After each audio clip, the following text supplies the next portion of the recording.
Olá a todos, sejam bem-vindos a mais um episódio do Geopolítica Próxima Jogada. E no episódio de hoje eu vou falar um pouco sobre a Índia, a situação complicada do Covid no país, que já matou milhares de pessoas, provavelmente até mais, e um pouco sobre como que isso afeta toda a cadeia de produção, a economia, etc.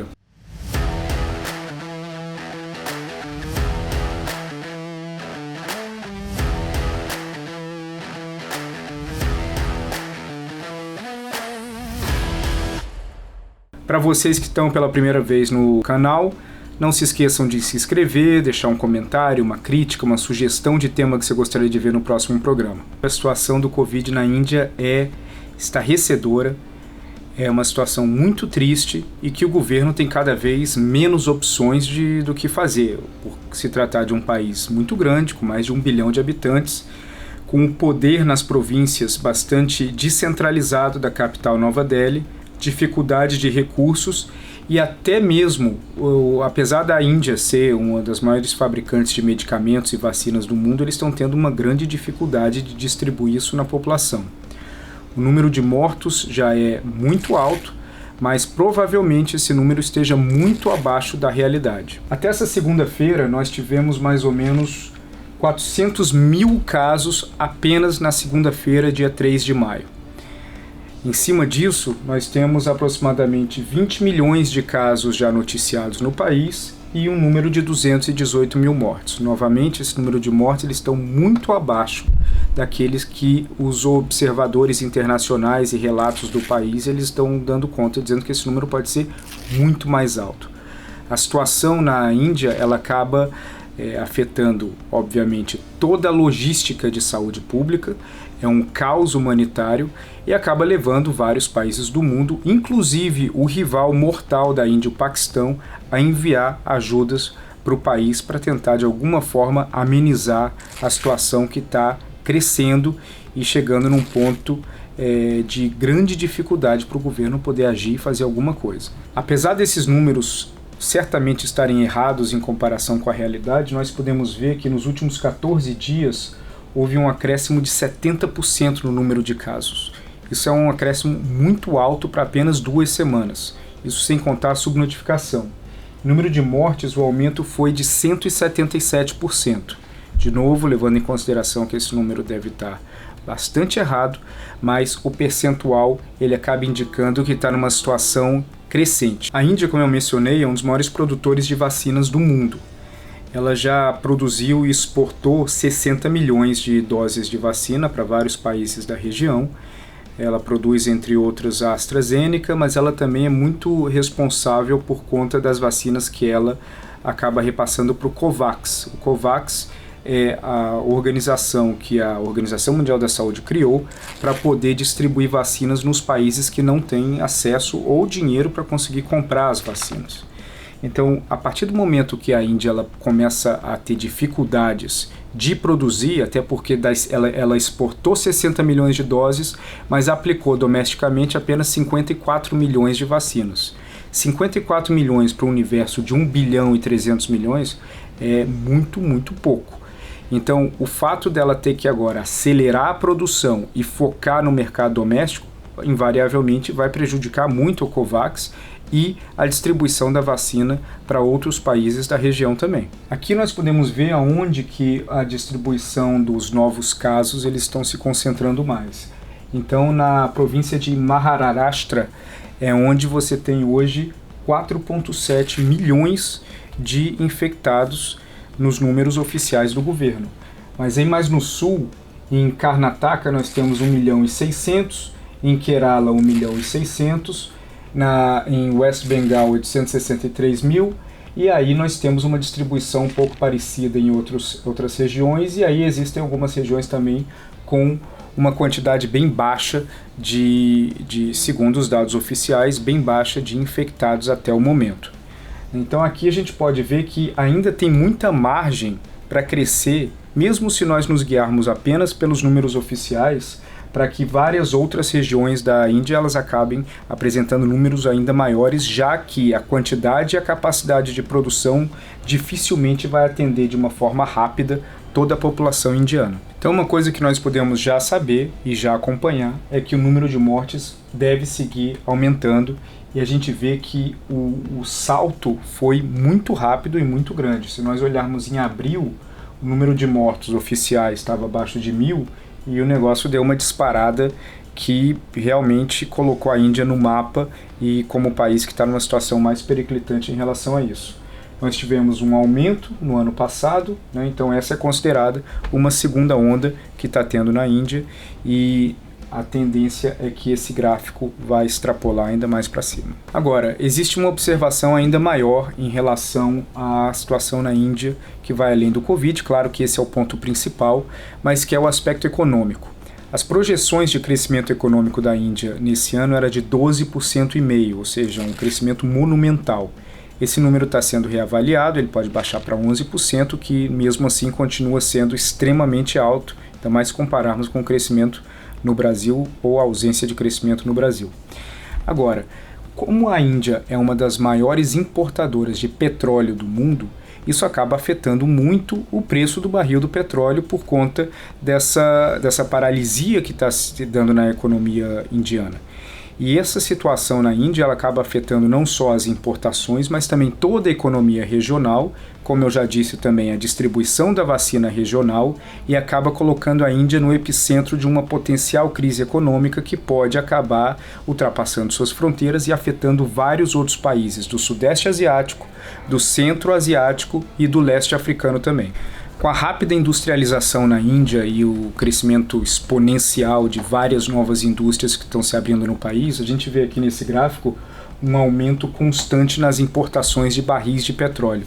Esse gráfico aqui ele vai até 2019, nós temos 5 bilhões 270 milhões de barris sendo consumidos ali no ano, mas esse número ele aumentou ainda mais nos últimos 2 anos, e a tendência é que ele seguiria aumentando, o que acaba diretamente segurando a economia de muitos dos países produtores, principalmente do Oriente Médio, que fornecem à Índia. Mesmo sendo o terceiro maior importador de petróleo no mundo, onde 10% da produção global acaba indo para a Índia, toda a economia indiana ela acaba sendo afetada por conta do crescimento nos casos de Covid e da situação grave que está se escalando, não só pela questão do petróleo. Se você olhar aqui esse mapa, todas essas linhas azuis que você pode ver aqui, elas são ferrovias.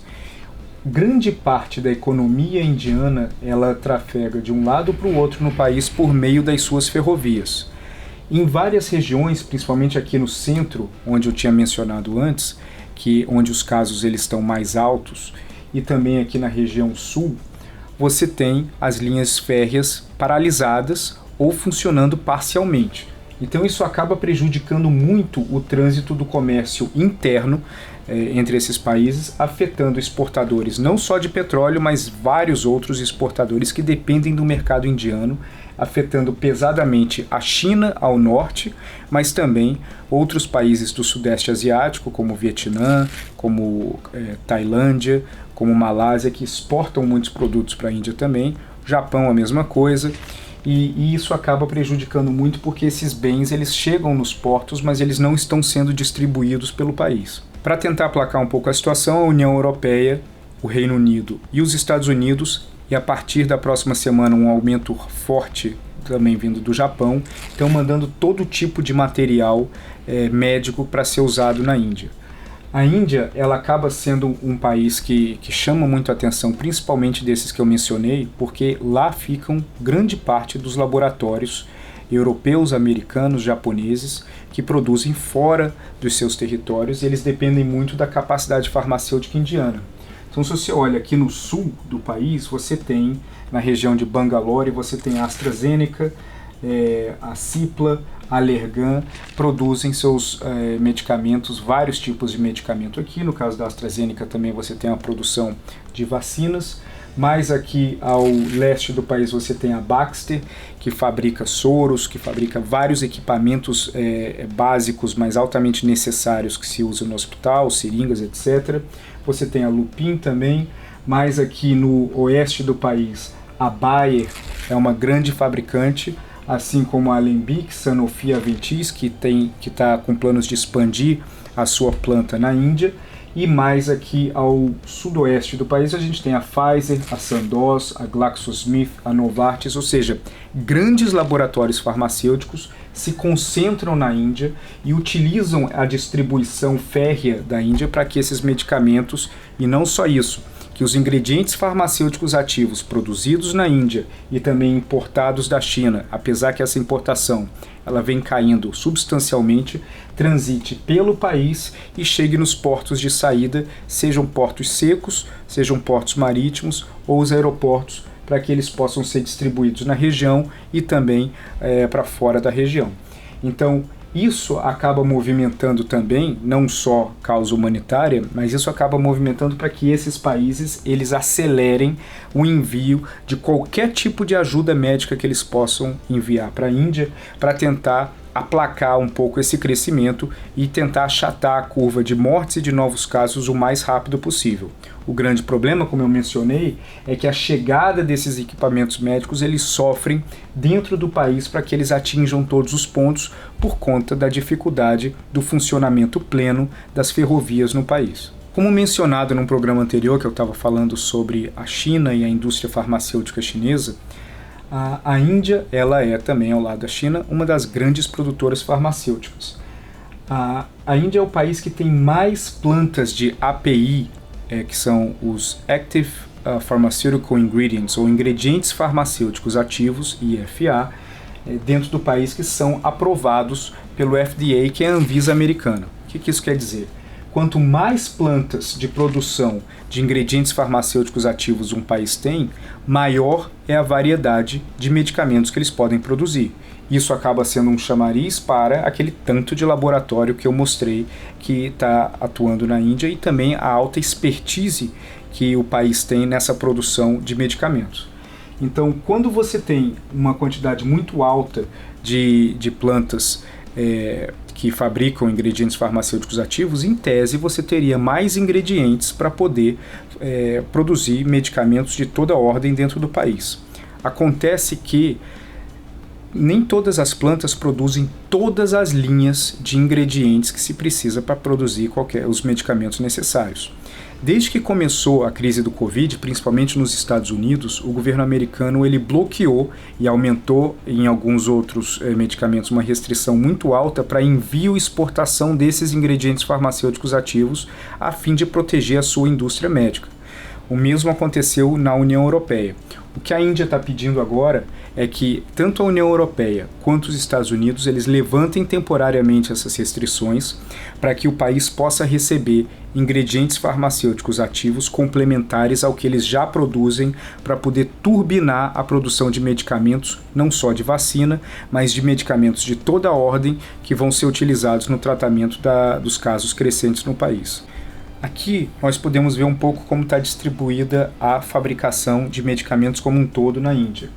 Então aqui nessa província ao norte, que é a província de Haryana, nós temos uma produção principal de equipamentos médicos mais básicos, de consumos imediatos, rápidos, como seringa, gás, etc. E aí nós temos várias farmacêuticas famosas nessa área que atuam nessa região, como a Boston Scientific Corporation, a Hindustan Syringes, etc. Aqui em Gujarat, que é uma província muito forte, desenvolvida em comparação às outras, nós temos uma fabricação forte de farmacêuticos mais avançados. Então aí nós temos a 3M, a Bayer, a Mary Life Sciences, entre outras que atuam aqui. Em Karnataka, que é essa rosa aqui, são mais a produção de insulina e de alguns outros medicamentos mais específicos, como stents, implantes e equipamentos eletrônicos para uso médico. Aqui no sul, em Tamil Nadu, nós temos também uma produção alta de equipamentos médicos eletrônicos, que acaba entrando scanners, e leitores de frequência de batimento, etc. Aqui em Andhra Pradesh, nós temos também uma produção alta de eletrônicos E mais aqui, aqui também no centro do país, em Maharashtra, que é onde nós temos hoje o maior número de casos de Covid, nós temos uma produção mais ampla de farmacêuticos em geral, como da Johnson & Johnson, Philips, Siemens, etc. Então aqui a gente vê que o mapa de produção farmacêutica na Índia é bastante diversificado. E por ser diversificado, a quantidade de fábricas de ingrediente farmacêutico ativo, ela não necessariamente atinge toda essa demanda, tanto que a Índia importava muito da China. Só que à medida que a Índia se alinha com os Estados Unidos e aumenta suas tensões com a China começou a diminuir o número de exportação de ingredientes farmacêuticos ativos para a Índia, fazendo com que tivesse um vácuo na produção que não atendesse e que isso ainda não foi resolvido, porque essa diminuição na exportação da China para a Índia começou a ocorrer por volta de fevereiro, março do ano passado. O que a Índia fez? A Índia buscou articular com os Estados Unidos e com o Japão o financiamento de fábricas de ingredientes farmacêuticos ativos, que o grande ponto central é o custo das centrífugas necessárias para poder fazer parte desses ingredientes. Então, com o financiamento do JETRO japonês e de outros órgãos americanos, e posteriormente alguns europeus entraram também, o foco vai ser em produções específicas em novas fábricas específicas e mais avançadas, num custo mais baixo, similar ao que era produzido na China, em Gujarat e também em Maharashtra. Difícil até falar esse nome. Então, aqui nessas duas províncias é onde vai se centralizar ao longo desse ano e do próximo ano. Desse ano a gente também tem que ter uma ressalva por conta do problema do Covid, mas principalmente a partir do ano que vem, uma ampliação brutal no número de fábricas de ingredientes farmacêuticos ativos. Por que a Índia e o Japão estão ajudando pesado nesse fornecimento para que o mundo não dependa de ingredientes farmacêuticos ativos chineses? Porque a partir do momento que o mundo depender desses IFAs chineses, o que acontece é a China ganha mais uma narrativa e um atributo muito forte nas suas negociações com outros países, mesmo que relacionados a outros temas. Então o que os Estados Unidos pensou foi de que a partir do momento que você dilui um pouco da produção chinesa, expande a produção indiana e mantém a Índia dentro da esfera de influência como um país aliado, você tem um porto seguro para compra de medicamentos que são utilizados normalmente nos Estados Unidos, na Europa, na América Latina, no Japão, etc. Então, por isso que existe um foco muito grande em, óbvio, foco principal questão sanitária e de saúde pública, mas conter o mais rápido possível o avanço do Covid, para que essa atividade econômica ligada ao setor farmacêutico possa retomar na Índia o mais rápido possível com esses financiamentos, tanto de Japão quanto dos Estados Unidos. A situação na Índia, inclusive, existe um problema hoje também muito grave, que já existia antes do crescimento do número de casos de Covid, mas que agora se acentuou mais ainda. À medida que o Covid ele andava forte em várias partes do mundo, a economia indiana ela já estava demonstrando alguns sinais de contração. O que isso fazia? Isso fazia com que milhões e milhões de pessoas que viviam nos campos e em vilarejos menores e que durante uma situação econômica mais próspera e o crescimento econômico antes do Covid, eles tinham se mudado para as zonas urbanas a fim de trabalhar por conta das inúmeras oportunidades que existiam, principalmente na área de infraestrutura, de construção civil, etc. Esse pessoal está querendo voltar para os seus vilarejos por conta da paralisia que se deu na economia indiana. Esse retorno aos vilarejos acabou sendo um fator primordial para a expansão do vírus em áreas de difícil acesso da equipe do governo e de equipes médicas também. Então, à medida que nós temos uma migração muito forte partindo dos centros urbanos para os vilarejos, levando os vírus e as variantes com eles, isso tornou o aspecto de tratar o vírus de uma forma mais centralizada, principalmente nas zonas urbanas, mais difícil. E nas zonas urbanas, como nós sabemos, é onde existem os principais hospitais, etc., e toda a infraestrutura necessária para isso. À medida que isso escoa para o vilarejo, isso torna muito mais difícil, principalmente quando nós falamos de um país de 1 bilhão e 300 milhões de habitantes, fazendo com que todo o volume de mudança populacional, mesmo que temporária, de um lado para o outro, seja um grande de um acontecimento. Bom, o que a gente pode esperar dessa situação? A situação na Índia, ela provavelmente, infelizmente, ela vai piorar muito. Agora, o volume de apoio externo também vai aumentar consideravelmente. O apoio externo aumentando para a Índia e a Índia segurando a sua fabricação de vacinas para o consumo interno vai acabar afetando outros países, podendo gerar novos focos de Covid em regiões próximas e também em regiões que recebem vacinas produzidas lá. A AstraZeneca, por exemplo, ela cada vez mais havia uma negociação entre a União Europeia para utilizar e importar vacinas produzidas na Índia, já que o imbróglio mencionado num programa anterior entre União Europeia e Reino Unido em relação às vacinas da AstraZeneca ainda não estavam se aproximando de uma solução rápida. Então, à medida que a Índia vai passar e precisar utilizar essa produção interna, a União Europeia pode demorar um pouco mais para atingir o número de vacinação que ela queria. Ao mesmo tempo, como eu mencionei, o baixo consumo de petróleo, por conta da paralisia da economia, também vai afetar vários outros produtores, podendo gerar um impacto econômico substancial. Enquanto isso, nós vamos ver os Estados Unidos tendo que ajudar pesadamente a Índia, por 1000 razões, e aqui eu não estou falando de razões altruísticas. Como eu comentei, a Índia é extremamente estratégico, provavelmente o país mais estratégico que tem em qualquer tipo de embate que venha a ter entre Estados Unidos e China, mesmo pela área comercial, financeira, industrial, tecnológica e principalmente militar e geopolítica. Então, o apoio dos Estados Unidos à Índia vai ser crescente. E isso se dá por várias razões, não só por esse interesse americano no relacionamento com a Índia, mas também porque a Índia conta muito que os Estados Unidos agora, quando precisam, vão vir ajudá-los.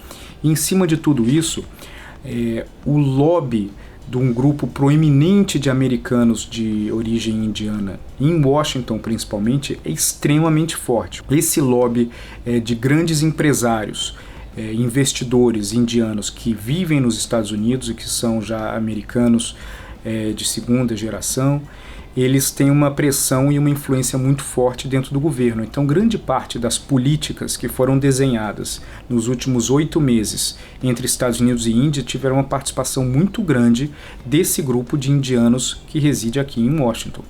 Então, ao mesmo tempo que eles ajudaram a desenhar várias políticas, por exemplo, de contenção cibernética, de financiamento de ingredientes farmacêuticos ativos, de financiamento para aumentar a capacidade da Marinha Indiana, eles também agora estão negociando uma variação enorme de ajuda médica que os Estados Unidos pode mandar à Índia. Falando no Paquistão, como eu tinha mencionado também no começo, é muito interessante que, apesar de ser um enorme e o principal rival da Índia, o Paquistão ele vem mandando, a partir da desde a semana passada, um volume relativamente considerável de respiradores e outros equipamentos médicos para tentar ajudar a Índia nessa situação. Isso é pelo menos um sinal positivo de que quando a situação de saúde pública se aperta, até rivais podem dar uma pausa nos problemas que eles têm e se ajudar. Então, hoje a situação na Índia é essa, é muito complicada, vale a pena você acompanhar de casa. Bom, ficamos por aqui, espero que tenha sido um programa que trouxe bastante informação nova para vocês e que ajuda a refletir também, mas vale a pena a gente ficar de olho no que está acontecendo na Índia, porque realmente é triste e, além disso, gera um efeito dominó em várias partes do mundo. Um abraço a todos.